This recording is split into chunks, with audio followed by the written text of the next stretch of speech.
Clearly a ton of excitement from the fan base about the fact that you have so many nationally televised games. From an organization, when you first get that schedule, what's the first thing you look at and how do you assess what you've been dealt? Well, the first thing we looked at this year was those nationally televised games because, as somebody pointed out to me the other day, it's the as many nationally televised games as we've had in 11 years combined. So that's exciting. It's exciting for our fan base. It's exciting for our players. It puts us on another stage. It raises the level of expectations and exposure, and that's a great thing. But typically, what we look for is the sort of the competitive aspects.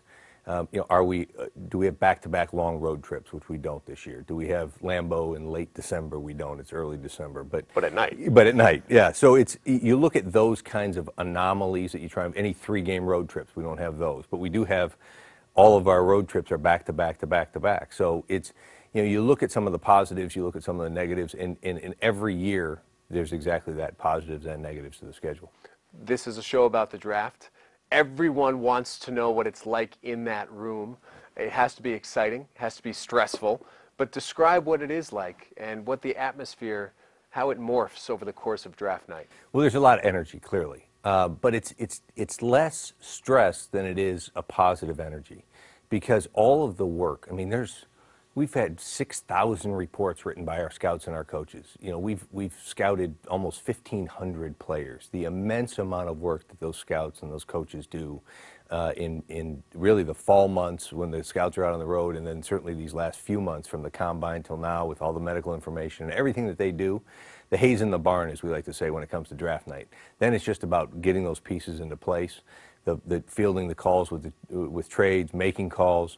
But ultimately, it's a lot of anticipation because at the end of Thursday, and certainly by the end of the weekend, you're going to add some good players who are going to help your football team. There'd have to be a couple surprises that you've experienced over the years where a phone rings, you're like, what, never anticipated this. How quick on your feet do you have to be with making those decisions? Well, you certainly have to be ready. Whether it was Cleveland wanting to trade up to get Kellen Winslow and willing to give up a lot to move one spot, and we took Roy Williams right behind him, that was unexpected. Or whether it's the idea that Javid Best was still there at the end of the first round and we could come back up into the first and get him. You've got to be ready for anything.